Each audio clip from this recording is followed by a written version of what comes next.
Cristiano Ronaldo boarded the private terminal like he always did. Quiet, composed, alone. There were no security details around him today, no cheering fans waiting outside. Just the echo of polished leather shoes on white marble tiles, and the hush of a VIP lounge built for the elite. The airline staff greeted him with the practiced politeness of those used to wealth. "Welcome aboard, Mr. Ronaldo. We hope you enjoy your flight." He smiled, nodded slightly, and moved toward the gate. It was supposed to be a short flight, 2 hours first class, quiet. Just enough time to read a few chapters of a new book and maybe drift into a nap before the next training session. But as he stepped aboard the aircraft, he didn't notice the sharp glance from the cockpit. A veteran pilot, Captain Douglas Hay, observed him from the side with an expression that was all too familiar. The look of a man who had already made up his mind about you before you even said hello. Captain Hayes wasn't a fan of superstars, especially not athletes who, in his eyes, were worshipped far too easily. He had spent his life in the disciplined world of aviation, where hours of training and precise decision-making earned you respect. And now, here was Cristiano Ronaldo, boarding his flight, a man who, in Hayes' view, made millions from kicking a ball. A dry remark left his lips as Ronaldo passed. "Must be nice to play a game for a living." The flight attendant next to him blinked, unsure if she heard it correctly, but said nothing. Ronaldo didn't hear the comment. Or if he did, he didn't let it show. He moved through the cabin with grace, settling into his seat, lay, and gently placing his leather bag beneath the seat in front of him.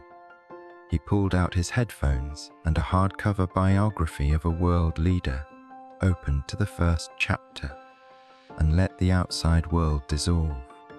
He didn't notice the small tension beginning to coil in the cockpit. He didn't yet know that this flight, meant to be calm, private, uneventful, was about to become something very different. The engines hummed with familiar precision as passengers settled into their seats. The cabin crew moved efficiently, offering warm towels, sparkling water, and folded menace no one ever really read. Ronaldo remained quiet, flipping pages with the steady calm of someone used to being watched but uninterested in performing.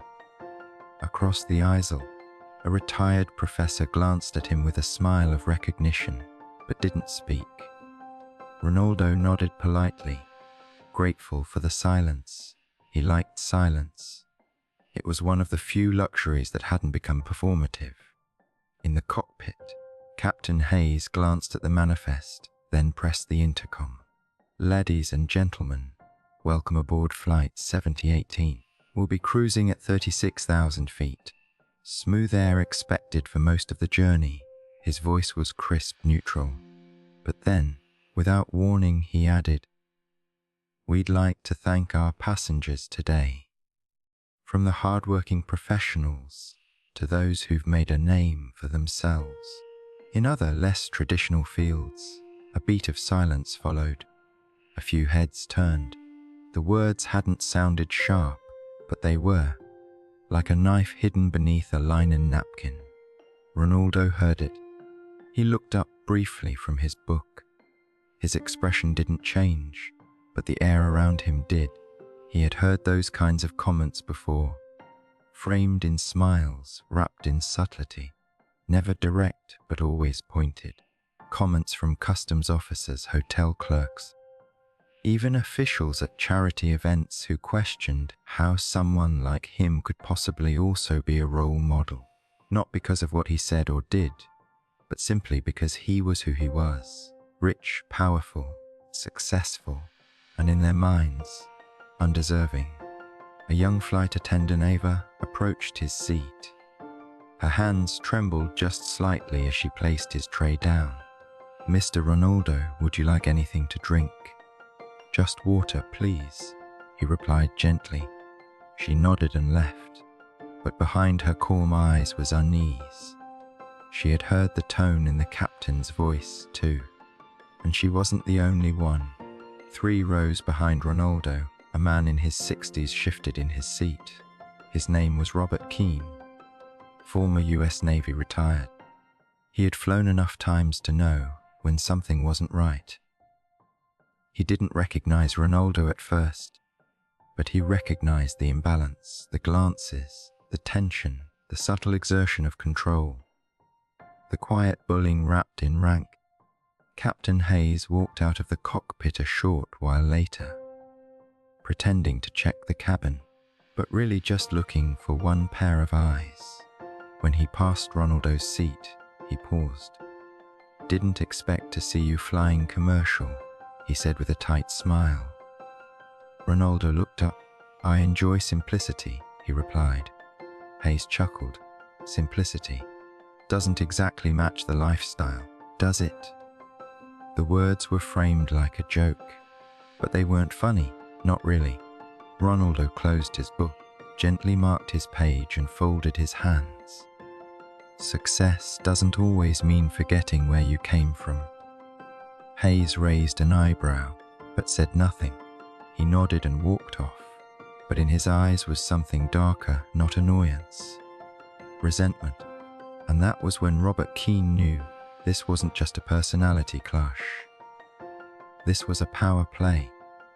The pilot had already made up his mind about Ronaldo, and men like that rarely stoppy until they were stopped. The flight climbed smoothly above the clouds, leaving behind the busy world below. Inside the cabin, everything appeared calm, the soft clink of ice in glasses, the hum of engines, the rustle of magazines being flipped without intention. But beneath the quiet, something else was building.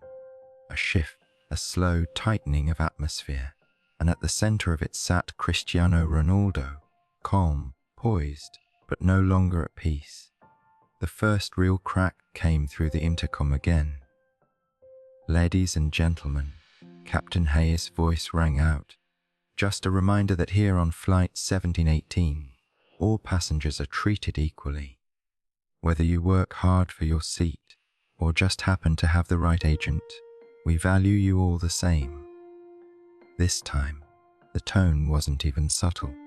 It was laced with condescension, direct, intentional. Ronaldo blinked slowly. He didn't move, didn't react.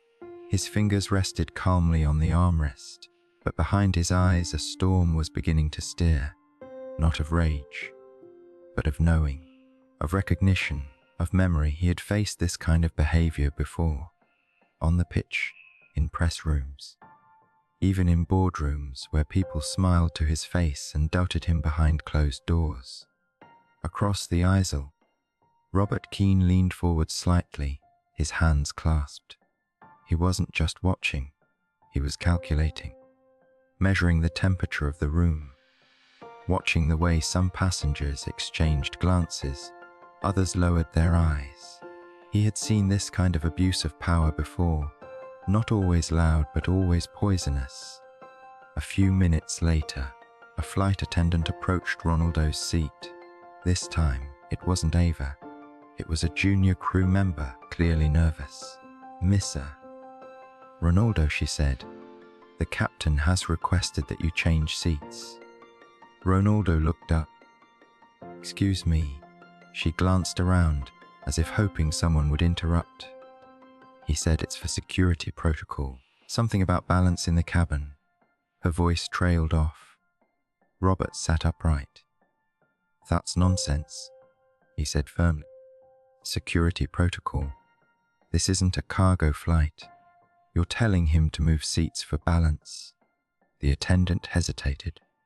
"I'm just relaying the message, sir."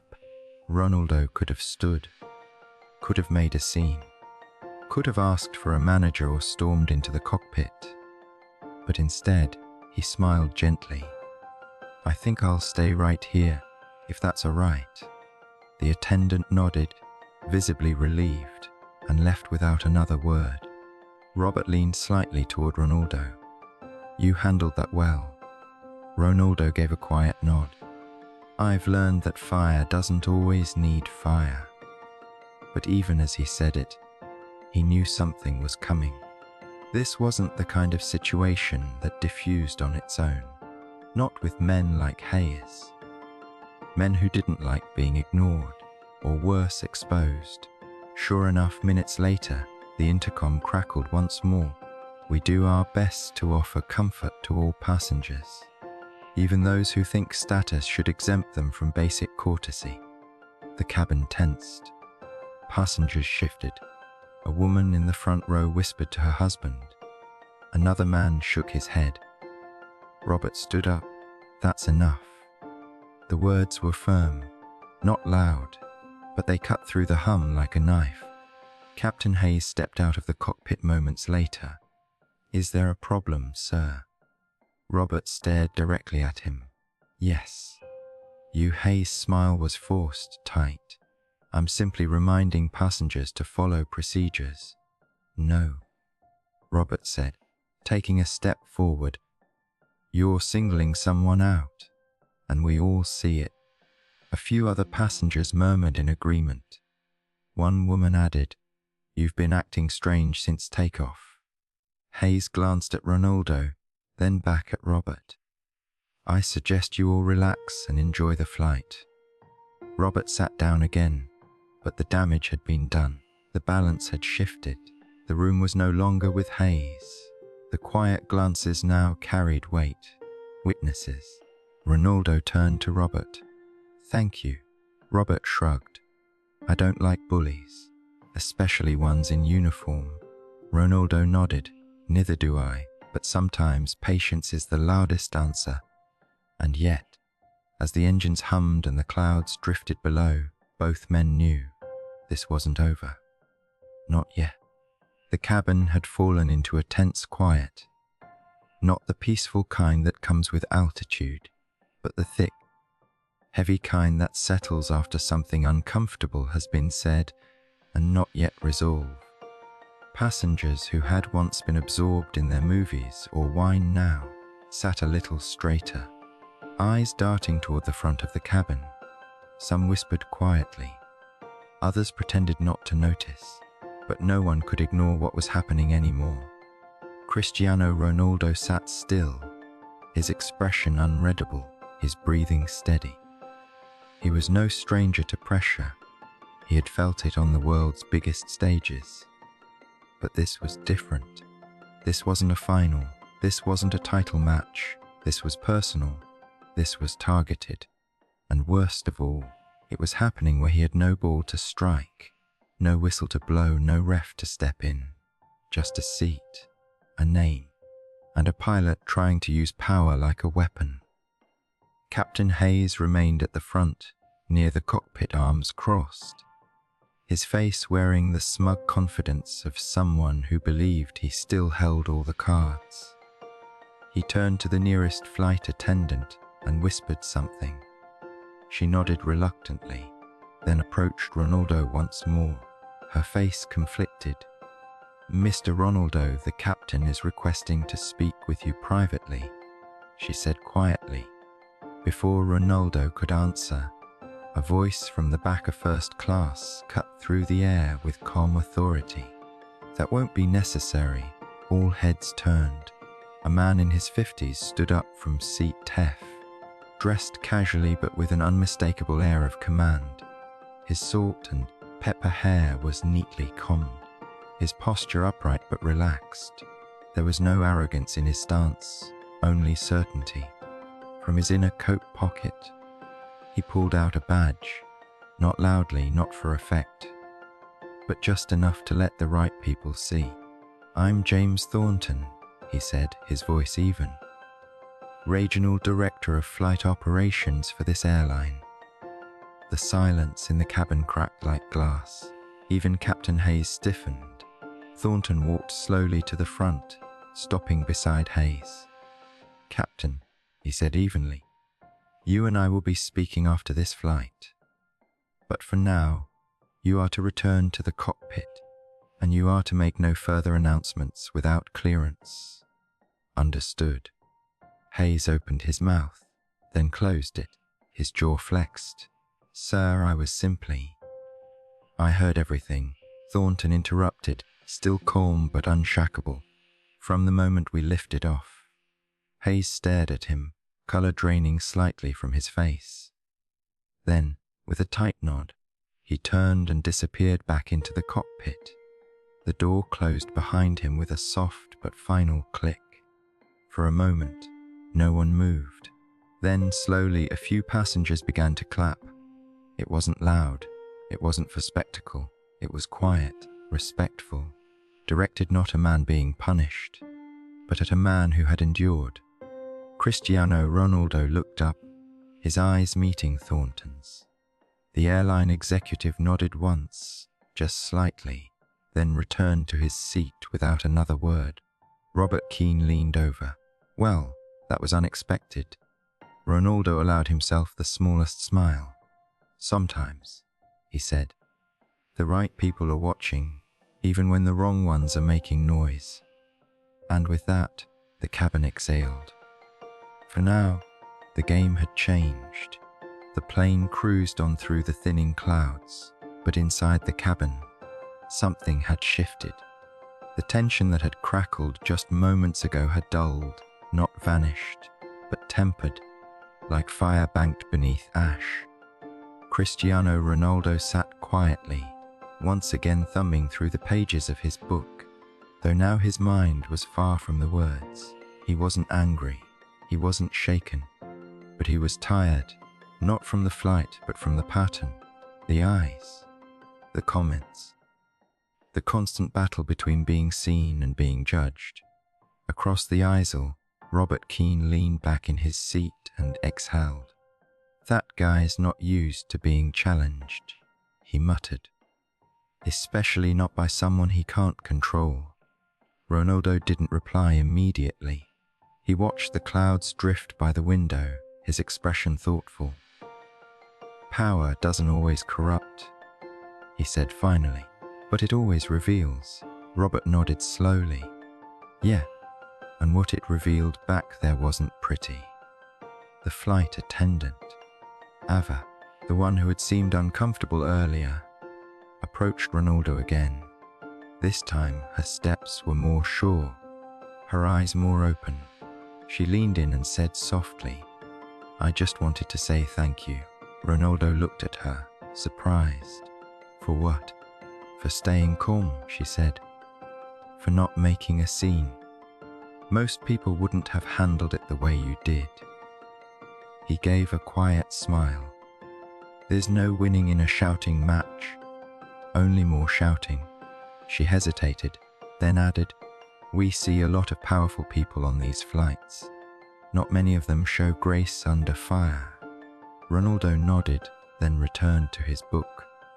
But her words stayed with him, because that was the truth of it. He had built a life where the world watched his every step. Every move was judged, measured, debated. He was used to being a headline, but what the world often missed was the cost. Not the cost in money, in solitude, in patience. He wasn't angry with Captain Hayes. Not really. He had seen men like him before. Men who carried their insecurities in uniforms and titles. Who saw someone like Ronaldo not as a person, but as a threat to the order they had convinced themselves was righteous. But Cristiano Ronaldo had learned a different kind of strength. Not the strength of muscles or medals, but the strength to choose stillness when provoked. The strength to stand tall without raising your voice. The strength to remain gracious even when the world expected retaliation. And in that moment, flying 36,000 feet above the earth, far from the cameras, far from the roar of crowds, that was the version of Ronaldo that mattered most. Not the legend, not the brand, the man. And the man had chosen grace. The atmosphere in the cabin had calmed, but it hadn't truly cleared. Like a storm that hadn't quite passed, everyone could feel that something, someone, was still unsettled, and that someone sat behind the locked cockpit door. Captain Hayes may have been quiet, but power doesn't fade quietly in the hands of a man who feels it slipping away. He had lost control of the room, but he hadn't let go of his resentment. And in men like him, resentment always finds a way to surface. Just as passengers began to lean back into comfort, the intercom buzzed once more. "This is your captain speaking. Due to unforeseen scheduling adjustments, we will be landing at an alternate airport. Nothing to worry about, just a minor inconvenience for some." The tone was unmistakable. Another dig, another insult dressed up as protocol. A murmur rippled through first class. Some passengers exchanged glances. A few looked toward Cristiano. Robert Keane sat up straight again. "Unforeseen adjustments," he muttered. "That's a convenient excuse." Cristiano didn't move. He simply waited, and then, minutes later, the cockpit door opened. Captain Hayes stepped out, his expression calm on the surface, but his posture rigid. He walked slowly toward Ronaldo's seat, this time not as a pilot passing through, but as a man who felt entitled to the last word.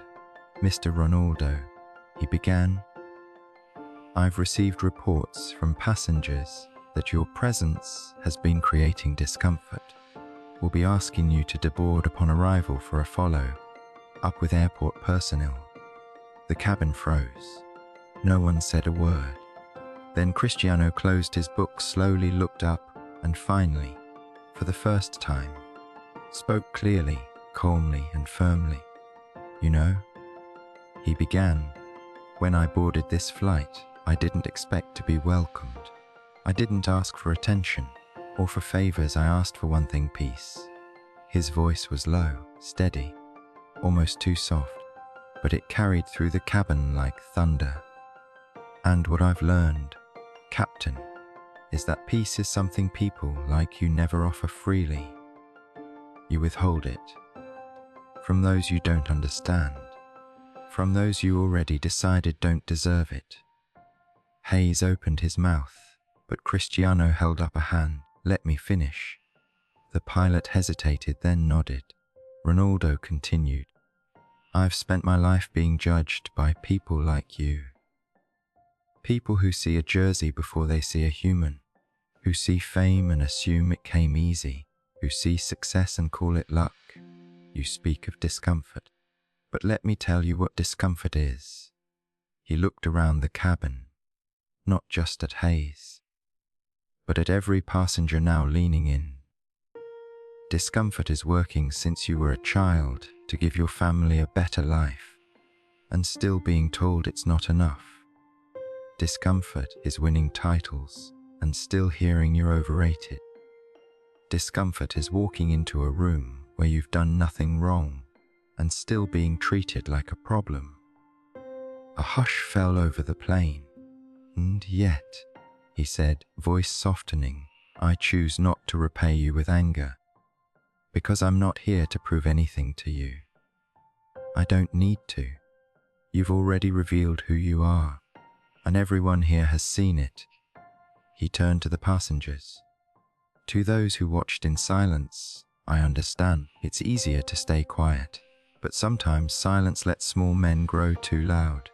Then, finally, he returned his gaze to Hayes. "I won't leave this flight. Not because I'm famous, not because I'm wealthy, but because I have the same right as every other human being on this plane. To be treated with decency." A few seconds of silence passed. Then, unexpectedly, a clap. Then another. Soon the cabin filled with quiet, steady applause. Hayes didn't speak. His jaw clenched, his eyes narrowed, but his power had evaporated. And just then, James Thornton, the airline executive, stepped forward from the first row. "Captain Hayes," he said coolly, "I believe your shift ends the moment we land, permanently." Hayes didn't reply. He turned and walked back toward the cockpit, defeated. Cristiano didn't smile. He didn't look triumphant. He simply picked up his book again, and opened to the next chapter. The plane began its descent, but there was no announcement from the cockpit this time. No smug remarks, no subtle jabs over the intercom, only silence, the kind that follows a storm, the kind that's not just quiet, but thoughtful, the kind that invites reflection. As the city below came into view through the windows, the passengers in first class sat a little straighter, not because they were nervous, but because they knew something had just happened, something not ordinary, not about status, not about headlines, but about humanity. Cristiano Ronaldo didn't shift in his seat. He didn't check his phone or look for applause. He simply stared out the window, watching the runway rise to meet them. He had faced down thousands of opponents in stadiums filled with lights and noise. But this was different. This wasn't about goals or glory. It was about something quieter, something deeper. The fight to remain dignified in a world that sometimes resents dignity. When the plane touched down, there was no cheer, no dramatic resolution, just the soft bump of tires on tarmac and the long exhale of brakes easing the aircraft to a halt. The doors opened. Passengers stood and gathered their things, but they didn't rush out. One by one, a few approached Ronaldo a nod, a quiet thank you. A woman placed a hand over her heart and whispered, "You handled that beautifully." A man in a business suit said, "That took more strength than anything I've seen on a pitch." They weren't fans. They were witnesses. And what they had seen wasn't a legend. It was a man. Cristiano stepped into the aisle. Robert Keane patted his shoulder and said, "That was the best performance I've seen in years. And you never even left your seat." Ronaldo smiled faintly. Some battles are won by not fighting at all. And with that, he walked down the narrow jet bridge and into the terminal. No entourage, no media. Just a man with a carry-on and a quiet confidence that couldn't be shaken. The flight crew didn't stop him. Captain Hayes never emerged again, and James Thornton, the regional director, stood quietly at the door, offering only a brief nod. One professional to another, one man who led with rules, another who led with grace. Outside, the sun had begun to set, streaks of gold across the clouds. Ronaldo walked out into the evening air, took a breath, and smiled to himself, because in a world obsessed with spectacle, he had just reminded everyone of something far more powerful. That legacy is not built on how loudly you win, but on how quietly you carry yourself when no one thinks you're watching. Sometimes, the greatest kind of power is the one that never needs to raise its voice. Cristiano Ronaldo didn't win this moment with speed, with strength, or with the fame the world knows him for. He won it with something far rarer: patience, restraint, and the quiet confidence of a man who truly understands who he is. In a world where so many are shouting to be heard, he reminded us of the strength it takes to remain calm when others try to stir chaos. Not every battle needs to be loud. Some are won in silence, and when this flight finally landed, the applause that followed didn't come from fans or followers. It came from strangers who had witnessed something real. That day, Ronaldo didn't score a goal. He didn't raise a trophy, but he walked off that plane having earned something far more lasting than a headline. He walked away with respect.